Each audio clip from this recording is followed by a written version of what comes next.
안녕하세요, 장 기자입니다. 저는 다시 한번 오전 메인 미디어 센터에 와 있습니다. 저는 아르헨티나 멕시코 경기를 취재를 하고요. 오늘은 이제 한국의 공식 기자회견, 가나전 공식 기자회견과 또 일본과 코스타리카 경기가 있죠. 제가 그 경기를 취재하기 위해서 일찌감치 이 자리에 와 있습니다. 우루과이전 정말 잘했죠. 예, 정경준 감독이 워낙 리뷰를 잘 해주셔서 제가 구체적인 설명은 하지 않겠지만, 일단은 현지 분위기, 우리 대표팀 분위기를 말씀을 드리면 굉장히 좋은 분위기 속에 훈련을 하고 있습니다. 아무래도 선수들 모두 우리 4년 동안 준비했던 우리 축구가 얼마나 통할 수 있는지 여부에 대해서, 물론 선수를 믿고 있다고는 하지만 내부에서도 반신반의하는 분위기가 있을 수도 있었잖아요. 근데 워낙 좋은 경기를 했기 때문에 그거에 따른 좀 더 시너지 효과가 있는 것 같고요. 어쨌든 훈련장에서도 보면 선수들 모두 자신감 넘치는 모습, 밝은 모습 보여주고 있기 때문에 가나전에 대한 개인적인 기대를 좀 높이고 있는 부분입니다.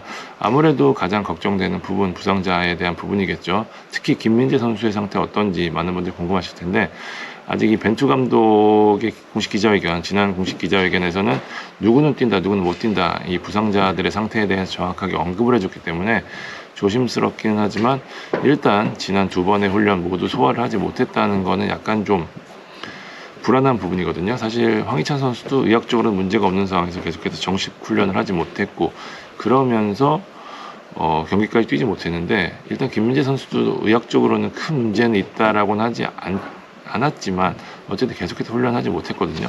이런 부분을 감안해 봤을 때, 그리고 제가 내부 취재를 좀 하고 있었는데 김민재 선수의 상태가 그렇게 썩 좋지 않다라는 얘기를 좀 전해드렸거든요. 그렇기 때문에 저는 이제 플랜 B도 어느 정도 고민을 해봐야 되는 상황. 물론 좀 고무적인 거는 김민재 선수가 분명히 나아지고 있기 때문에 지금 팀에서 차지하는 비중이 손흥민 선수 이상이라고 봐야 되잖아요. 그러니까 특히 이냐키 윌리엄스 같이 신체 능력이 좋은 선수를 막기 위해서는 김민재 선수의 활약이 절대적인데, 경기 당일까지 상황을 지켜볼 공산이 큽니다. 그 정도로 김민재 선수가 차지하는 비중이 크거든요. 일단 그렇다면 이제 플랜 B도 염두에 둔다면 조혜민 선수 혹은 권경원, 김영권, 아니면 아예 3백 전술도 생각할 수 있다라는 부분이 있는데, 일단은 저는 이 모든 부분을 차치하더라도 아침까지 김민재 선수의 상황을 지켜보지 않을까라는 생각이 들고요.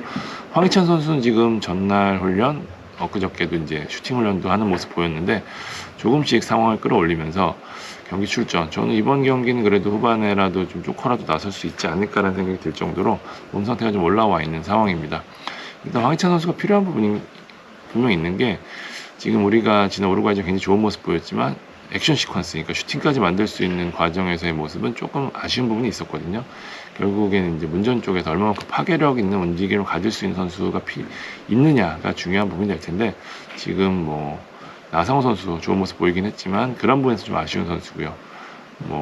송민규 선수가 유형이 비슷하긴 하지만 황희찬처럼 이 드리블 자체가 좀 스피드 있게 뚫어내는 스타일은 아니거든요. 때문에 이 선수가 나서 준다면 우리가 지난 우루과이전에서 좀 아쉬웠던 부분, 실제로 이제 하프 스페이스에 진입하는 횟수가 좀 많지 않았다는 측면에서 봤을 때 황희찬 선수의 투입은 굉장히 좀 우리에게는 큰 플러스 요인이 되지 않을까라는 생각이 일단 좀 듭니다. 일단 전체적으로 큰 틀에서의 변화는 없을 것 같아요. 일단 가나의 경기를 보더라도 우리가 일단 점유하는 플레이를 하기 위해서는 지난 경기에서 했었던 쓰리미들, 정우영, 황인범, 이재성 선수의 역할이 굉장히 중요했기 때문에 이 선수들이 그대로 나설 것으로 보이고요. 일단 좀 개인적으로는 이제 손흥민, 김진수 선수가 아무래도 지난 경기에 비해서는 좋은 모습을 보일 공산이 크기 때문에 왼쪽 라인이 우리가 오른쪽에 비해서는 공격이 굉장히 약했거든요. 이 부분에 대한 기대를 좀 건다면 우리 입장에서도 좀 골을 만들어낼 수 있지 않을까. 가나는 일단 선제 득점이 터질 경우에는 좀 먼저 무너질 가능성이 있는 팀이라서 우리 입장에서는 그런 부분들이 좀 고무적인데, 역시 김민재 변수가 어떻게 될 것인지 그 부분이 가장 걸리는 부분이 아닐까 싶습니다.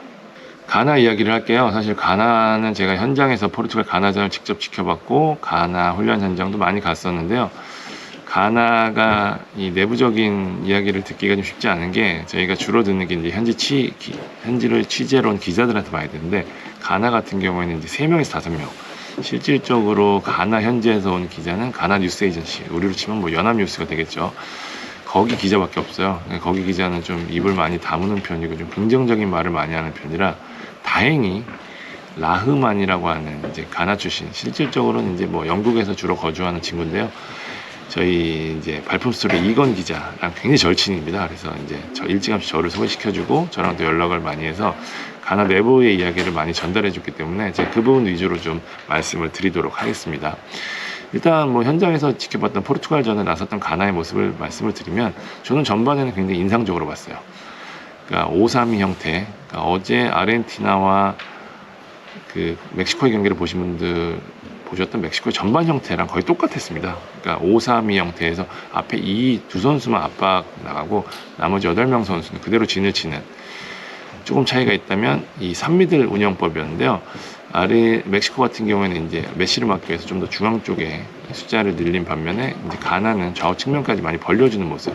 그러니까 토마스 파티랑 쿠두스 선수가 섰었는데 이 선수들이 벌어지는 움직임을 했음에도 불구하고 굉장히 이 체력을 바탕으로 한 기동력이 좋은 선수들이라 그 부분이 잘 커버가 되더라고요. 이 5명의 수비 형태가 저는 인상적이었던 게, 어째 물론 호날두 선수가 깊숙이 박혀 있었고 페르난데스가 전형적인 윙어가 아니었기 때문에 사이사이 들어간 움직임들이 많지는 않았거든요. 그러면서 이제 뭐 흔들리지 않을 수는 있었지만 어쨌든 균열이 없었다. 전체적으로 굉장히 견고한 모습을 보였다는 점에서 가나가 이 귀하 선수 뭐 살리수도 들어갔고 여러 가지 변수가 있음에도 불구하고 괜찮은 팀이네라는 생각을 좀 했었거든요. 변수는 후반이었습니다. 전술을 3-4-3으로 바꿨습니다. 그러니까 어떤 형태였냐면은 저 풀백이 좀 올라가고 그다음에 중앙에 있던 쿠두스 선수가 왼쪽 윙포워드로 올라가면서 이 윌리엄스 그리고 아예우 선수가 3톱을 이뤘는데요. 그러면서 이제 좋았던 장면 먼저 말씀을 드리면 쿠두스 선수가 굉장히 위력적인 모습 보였습니다. 가나 내부 이야기, 라만 기자 얘기를 들어보면 가나에서는 쿠두스 선수에 대한 기대가 전부터 굉장히 컸고 지금도 굉장히 크다고 해요. 그러니까 토마스 파티를 저희가 에이스라고 생각하는데 파티 선수는 아스날에서 보여줬던 모습을 대표팀에서 보여준 적은 없다라는 이야기를 굉장히 많이 하더라고요. 이냐키 윌리엄스 선수도 우리가 전형적인 넘버 9이 없기 때문에 기대를 걸고 있지만 아직까지 대표팀에서 좋은 모습을 보여준 적은 없다. 때문에 우리는 쿠두스 선수의 역할이 굉장히 중요하고 또 아예우 선수의 역할이 굉장히 중요하다는 이야기를 강조를 했는데, 실제 쿠두스 선수가 이 왼쪽 윙포워드로 올라오고 나서 이 공격적인 모습을 보여주니까 굉장히 좋은 플레이가 많이 나왔거든요. 실제 득점 장면도 그랬고 이 선수에 대한 이 견제가 필요할 것으로 보이고요. 아이어 선수 여전히 이 기가 막히게 골 감각 맞고 또 경기를 풀어나가기 위해서 내려오는 모습 굉장히 많이 보였거든요. 전방에 있기보다는 진짜 등번호에 맞게 10번, 더 나아가서는 8번에 가까운 움직임을 보여줄 때도 있고, 아무튼 파티 선수가 공을 전개하는 것보다 아예우 선수가 볼을 전개하는 게 훨씬 많았기 때문에 이런 부분들에 대해서 좀 신경을 써야 되지 않을까라는 생각이 듭니다. 말씀드린 대로 쿠두스 선수가 올라가면서 왼쪽 공격은 살아났지만 반대로 왼쪽 수비는 굉장히 균열이 생겼죠. 쿠두스 선수가 3미들에서 굉장히 많은 부분을 차지했었던 게 왼쪽, 그러니까 가나 입장에서 왼쪽 측면 수비, 포르투갈 오른쪽을 굉장히 잘 막아주고 있었는데 여기에 완전히 균열이 와버렸습니다. 바바 라흐만 선수는 수비 자체는 좋은 선수가 아니라 올라오니까 이 수비와 이 뒷 미드필드 이제 해서 거기 이제 크게 공간이 비잖아요. 원래는 5째든 채워져 있었는데 3 하면서 비어졌던 자리, 거기에서 계속해서 지금 찬스가 나는 모습 보였고, 물론 반대쪽도 마찬가지입니다. 포르투갈이 주앙 펠리스의 골이나 하파엘 레앙 선수의 골 모두 이 측면 하프 스페이스 쪽이 비면서 득점까지 이어졌는데 여기가 바로 우리가 노려야 되는 지점이 아닐까 싶습니다. 권창훈 선수도 이 부분에 대한 얘기를 했고 누가 봐도 좀 명백한 부분이기 때문에 혹시라도 이 부분을 막기 위해서 포백을 쓰지 않을까라는 생각이 좀 들었는데, 라만 기자에 따르면 아도 감독은 포백을 부임 후 거의 쓰지 않았고 실제로 포백 쓰는 걸 선호하지 않은 감독이라고 하더라고요. 그렇기 때문에 좀 그 부분에 대해서는 좀 안심을 해도 될 것 같고요. 우리는 이제 그 지점을 잘 노려야 되는데, 이 중앙 쪽도 사실 좀 우리가 해볼 만하다고 느꼈던 게, 파티 선수 굉장히 좋은 선수지만 21번 선수가 아주 중앙 지형적인 선수니까 전형적인 홀딩이라 오히려 3-4-3 형태에서는 이 중앙 미드필더들이 공수에서 굉장히 많이 뛰어줘야 되거든요. 이 선수가 올라오는 모습이 많지 않으면서 전개 자체가 좀 아쉬웠던 부분이 있었기 때문에 우리가 우루과이전처럼 주도할 수 있는 상황을 만들 수 있는 여력이 굉장히 많다라는 말씀 드리고 싶고, 가나는 어쨌든 이번 경기 무조건 승리해야 된다고 아도 감독이 지난 첫 경기 이후에도 말씀을 하셨었는데 공격적으로 나설 수밖에 없을 것 같습니다. 그렇게 될 경우에 우리가 지금 포르투갈전 후반전에서 볼 수 있는 포르투갈의 공격 작업을 할 수 있었던 것을 우리도 할 수 있는 상황이 분명히 많아질 것으로 보이고요. 다만 이 축구는 상대적인 거기 때문에 확실히 피지컬적인 부분 그리고 스피드적인 부분에서는 굉장히 인상적인 부분이 많았거든요. 경기 내내 보면서도. 그렇게 냈었을 때 우리가 이것들을 어떻게 대응할 수 있을까? 그렇다면 이제 역시 김민재 선수의 출전 여부가 굉장히 중요해지고, 우리가 1차전에서 보여줬던 압박 형태, 그리고 수비 형태, 그리고 빌드업 형태가 얼마만큼 다시 한번 이번 경기에도 잘 보여줄 수 있느냐. 우리가 경기를 주도하고 플레이를 한다면, 그리고 지난번처럼 이 세컨볼이나 우루과이전처럼 세컨볼이나 수비 뒤에 대응을 그 정도로 해준다면 저는 충분히 막아낼 수 있는 팀이 아닐까. 조심스럽기는 하지만 가나의 전력 자체가 굉장히 인상적이진 않았다. 물론 8년 전 비슷한 경험들이 있었기 때문에 이 알제리전에 대한 이런 막 충격, 그런 기억들이 남아있긴 하지만, 당시에 비해 가나는 알제리보다 전력이 떨어지고 우리는 또 당시에 비해 전력이 많이 올라온 상황이기 때문에 저는 그때와 좀 다른 형태가 되지 않을까 라는 생각을 좀 조심스럽게 하고 있습니다. 가나 기자들도 승리를 자신하면서도 한국이 좋은 팀이라는 걸 분명히 좀 인정을 하더라고요. 네, 망기자입니다. 저는 지금 전북 현대 클럽하우스에 나와 있습니다. K리그 통합축구, 지금 시상식 중인데, 와서 가나 프리뷰, 전북 현대 클럽하우스에서 가나 프리뷰, 간략하게 말씀드리겠습니다. 창 기자가 현지에서 한국 대표팀 이야기, 그리고 가나 기자 인터뷰까지 많은 걸 얘기했는데요. 저는 그럼 가나에 대해서 조금 더 포인트를 잡아서 몇 가지만 더 말씀을 드리겠습니다.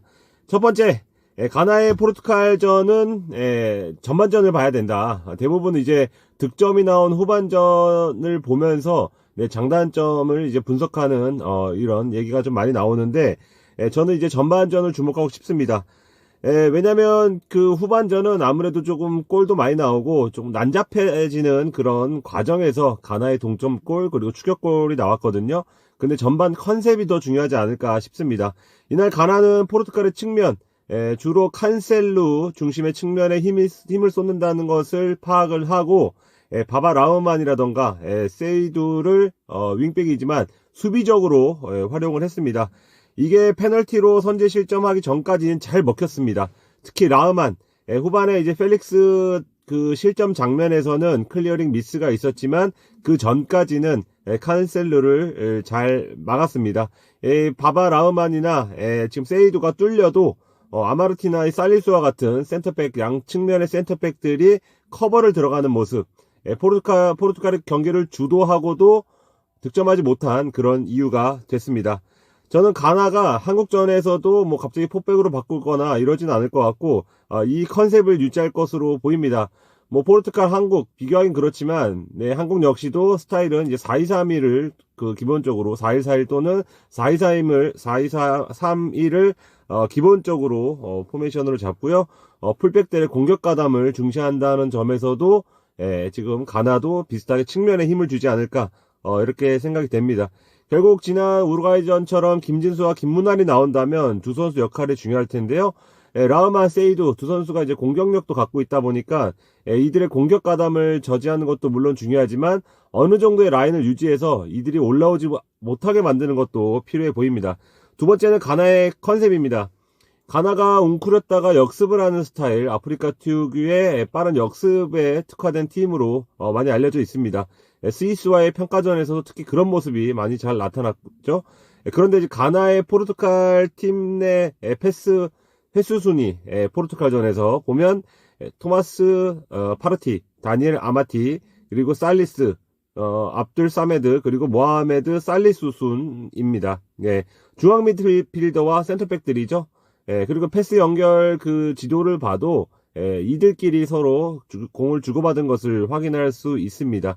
그러니까 가나 무조건 역습이니까 너네 웅크렸다가 펼칠 거지 그것만 대비해, 이게 아니고 빌드업도 어느 정도 한다. 이게 가능한 건 아스날에서 닭주전 파르티의 존재 때문이라고 좀 보여집니다.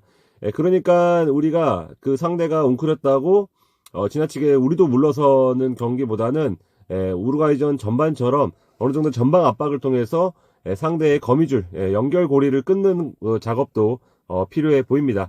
세 번째는 스피드에 대한 대처를 꼽았습니다. 저는 사실 이게 가장 중요하다고 봅니다. 사실 한국이 월드컵 정도의 무대에서 성과를 내기 위해서는 다득점 사실 기대하기는 어렵죠. 최근 월드컵 득점을 봐도 뭐 손흥민의 개인 기량 아니면 세트피스 외에는 득점이 사실 나오기 어려웠거든요. 냉정하게. 그런 면에서는 우리가 너네 2골, 네, 우리 3골 넣게 포르투갈처럼 이런 것보다는 우루과이전처럼 무실점에 초점을 맞춰야 됩니다.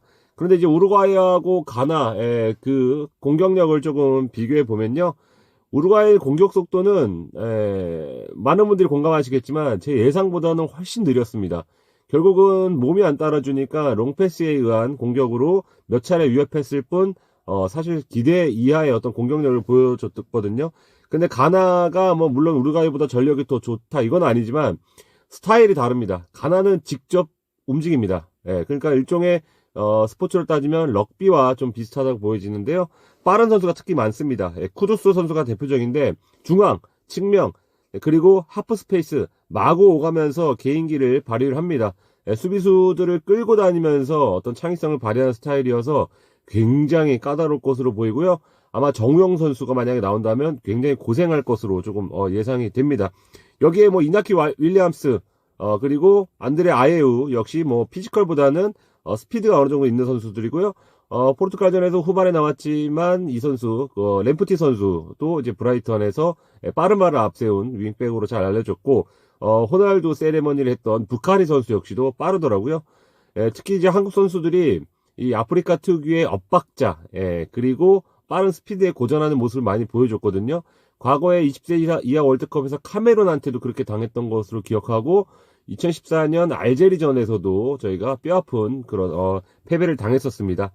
그러니까 이제 뭐 어떤 피지컬 떡대로 하는 축구를 하는 선수를 상대로는 어느 정도 노하우가 있죠. 어떻게 부딪히면 되겠다, 어떻게 피하면 되겠다. 근데 스피드는 재간이 없습니다. 무조건 따라잡아야 되고 어떻게든지 지지 않기 위해 노력해야 되기 때문에 김진수, 김문환 선수가 나온다면은 그 점을 좀 예의주시해야 될 것 같고요. 커버가 무조건 필요합니다. 센터백의 커버도 필요하기 때문에 빠른 스피드를 대체할 수 있다. 저는 이제 앞서 말씀드린다시피 우루과이가 공격 속도가 느렸기 때문에 저는 이번 경기가 진짜 벤토의 시험대가 아닐까 생각이 됩니다. 추가적으로 이 경기에선 감독들 간의 머리 싸움도 중요하다고 보는데요. 가나 감독은 포르투갈전에서 후반에 약간 요상한 타이밍에 교체를 했죠. 그리고 아예우가 선수들과 이제 포옹을 하고 있는데 실점을 한다거나 그런 어떤 그 감독의 어떤 경험이 부족한 모습을 좀 나타냈습니다.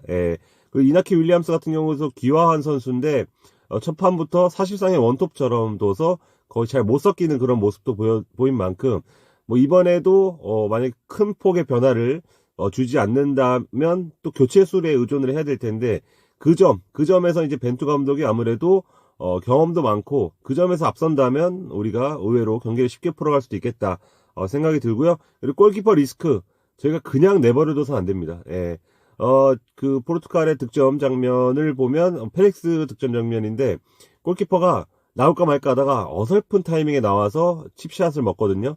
그런 장면, 그러니까 골키퍼와 최종 수비수 사이에 우리가 위협적인 크로스나 패스를 찔러서 그런 상황을 자주 만든다거나 포르투갈전 전반전만 봐도 호날두와 그 골키퍼가 상대하는 장면이 있습니다. 근데 호날두가 타이밍이 늦었고 그때는 골키퍼가 잘 나왔는데 후반전 봤을 때는 또 그런 모습도 아니에요. 이 선수가 이제 어쨌든 한 넘버 3 선수가 지금 1, 2번 부상으로 나오기 때문에 요 점을 공략을 해야 될 것 같다. 그리고 이제 지난 그 우루과이전에서는 거의 황인범 선수 정도가 이제 중거리 슛을 때렸는데 낮게 깔리는 중거리 슛 계속 좀 때려줬으면 좋겠습니다. 네. 그때는 이제 황인범 선수의 슛은 떴지만 계속해서 시도를 해야 됩니다. 유효슛. 우루과이전은 뭐 우리가 열세일 거라고 생각해서 유효슛이 없었어도 어느 정도 넘어갈 수 있지만 만약 가나전에서도 비슷하게 유효슛이 없다는 건 이건 실패거든요. 최대한 많이 때려서 골키퍼 리스크를 좀 부각시켰으면 좋겠습니다. 저는 서울로 가보겠습니다. 감사합니다.